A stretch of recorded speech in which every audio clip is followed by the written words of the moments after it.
Automobile very confident actually about the business going forward. They do have 1,000 crores cash on their books. They're looking at some inorganic acquisitions for cutting-edge technology as well. And that stock has had a phenomenal run. Today itself, it's up about 2.5%. But pull up a one-year chart and you will know the kind of movement that it has seen. They have a 50% revenue growth target over there. The other stock on our radar is Lupin. The company has acquired 2 diabetes brands for 26 million euros and has also received the US FDA's approval for an inhaler drug with a market size of over $280 million in the US. Further, Lupin has also been in focus since concerns on the approval of Spiriva Generic continue. Remember, the target action date for the drug was 17th August. Now, to discuss this, we're joined by Ramesh Swaminathan, the Executive Director, Global CFO and Head Corporate Affairs at Lupin. Mr. Swaminathan, good morning and thanks for being with us on CNBC TV18. First, I want to ask you the latest on the Spiriva Generic issue. The target action date was in August of this year. Have you heard from the US FDA at all? If there is a delay, why is it? And is it because of, is the hold-up related to the device manufacturer's inspection? You'd want to clarify these issues? Yes, I could certainly talk about it.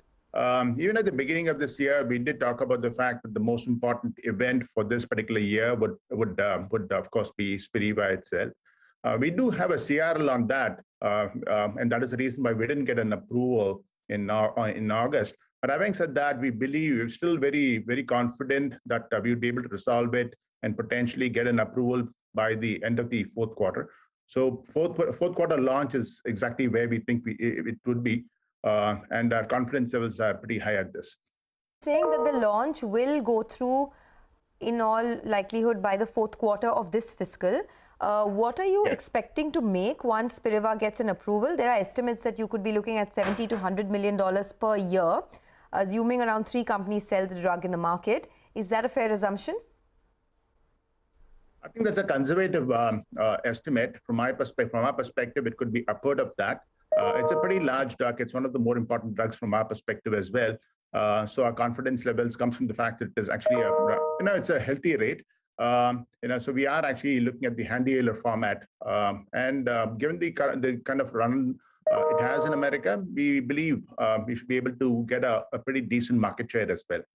Okay, this inhaler market is pretty large, right? What are you expecting? I mean, it has a big market size as well. Can you tell us what will it do to your overall business? How much would it contribute to your revenues?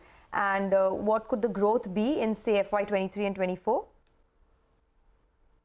So I think I need to put things into perspective. If you look at, in fact, the overall generic market in America, what was a $65 billion market has actually come down in recent times to about $56 billion. That's in gross terms. If you look at the net, what was 35 has come down to about 30 over the last 4 years. A couple of therapy areas are still growing. It should be inhalations and injectables, so to speak. So that's been our focus area as well. In fact, we have been shifting gradually from OSD, which is actually going through a lot of change, into more complex generics, which is essentially into inhalation space and complex injectables, and of course the biosimilar space itself. Insofar as the inhalation space is concerned, the drug-device combination makes it pretty difficult for a lot of people to enter, and there's fair degree of stickiness in terms of, in fact, the pricing as well.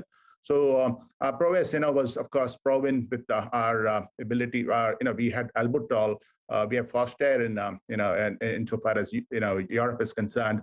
We had Brovana, and likewise we in fact have a lot of drugs in various stages. Some of these you just spoke about an approval. Spiriva is the other thing which is coming through and the like. Equally, we are talking about, in fact, complex injectables and the like as well. So from our perspective, the shift is certainly happening. It's moving away from OSD into more complex stuff. Mr. Swaminathan, sorry, just to pick up on good morning, Prashant here. You said the total market is shrunk to 56 and net is about $35 billion now. Yeah, there's a gross to net. No, it's about 30, 31. Yeah, you could say that. It's actually, that's essentially the gross to net chargebacks and the like. Sorry, what is the difference between gross and net here? No, so I'm talking about the overall size of the market, the generic, that was, it's actually shrunk over the last 4 to 5 years. So growth has been a little, tardy out there. Right. No, I understand. And so it's now $35 billion, right? opportunity. Yes, Total generics. And of course, you explained how. total generics. Yes, total, Yes. some are growing. Is this pie going to grow in your opinion? Is it going to, I mean, is it continue to come off? No, it's a question of that talks to pricing. affordable medicine, right? It's a question of affordable medicine, and to that extent, you will always find that the market would, there could be. It was an Eldorado in some ways for quite some time, and today it's a bit of a drought. But it's never going to be like this forever, And of course, it's a global market. It's not necessarily only across America, the emerging markets is, of course, the European space as well. So it's actually, we need to, of course, look at our picks and see how we can actually deliver across various markets. I just want to come back to that point you were making about Spiriva Generic. You said that the company has a complete response letter or a CRL. Can you tell us this CRL is pertaining to what? What are the issues? And what is the way forward? So our confidence levels remain pretty high on this. So we are very confident that we'll be able to answer that. We need to, of course, go back to, and which you should be doing very shortly. This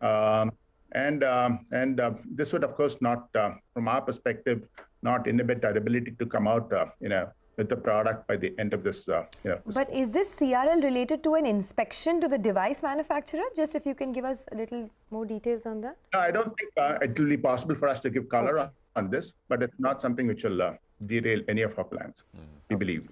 Oh, okay. This Pithampur Unit 3, what is the inspection status there? So that we have, in a state of preparedness insofar as Pithampur is concerned. As you would know, we just got an approval for Somerset, so there was a warning letter for some time. We already got that for Goa. We have not had an inspection so far about Pithampur, but our confidence level for this also remains pretty high. Okay. Earlier, you had said that you're looking at some cost-saving measures to bring down your overall cost in this challenging environment, about 500 to 750 crores. Have you managed to do that? And can you, do some more cost optimization over the course of the next few quarters? Even at the beginning of this year, I did speak about the fact that, the first half would be a little tardy, but we'd be working on a host of initiatives to bring down the overall cost.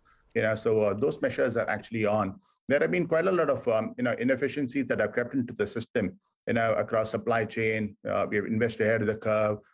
There are issues around FTS and the like. We are slowly resolving a lot of this. As you know, we also looked at some kind of footprint rationalization, workforce planning at the factory levels and so on as well. A number of these initiatives are going through, and they would, of course, see, we would bear fruit over the next several quarters, so to speak, starting from, in fact, the third and fourth quarters. The second quarter, the first quarter, of course, is what it was, and we guided for that. The second quarter, we believe, would be better than the first quarter. The third would be even better, and then it would, at some point of time, it would certainly kind of come to more acceptable levels from an EBITDA perspective. Right. Mr. Swaminathan, you understand with the Spiriva Generic being a lucrative, a fair bit of interest on what this can do for the overall company. In terms of margins, can it get margins back up to 20% for you? Over the medium to long term, certainly, I think insofar as our own efforts are concerned, we'd like to look at a core EBITDA of 18 to 20%. And as and when we launch generics of the kind that you're speaking about, there would, of course, be a spike in terms of our EBITDA margins. And that would be potentially, after the third, fourth quarters for sure, after the fourth quarters. Okay. It was great chatting with you. Thanks a lot, Mr. Swaminathan, for joining us. And all the best for the Spiriva launch. You did mention that you're looking for it to go through in its entirety by Q4. We'll be tracking that one closely. Let's do one thing. Let's take a quick break. On the other side of the break, we'll get back to the markets, which, by the way, is doing quite well for itself. 100 points higher on the Nifty. Mitesh Thakkar will be joining in for some technical trades.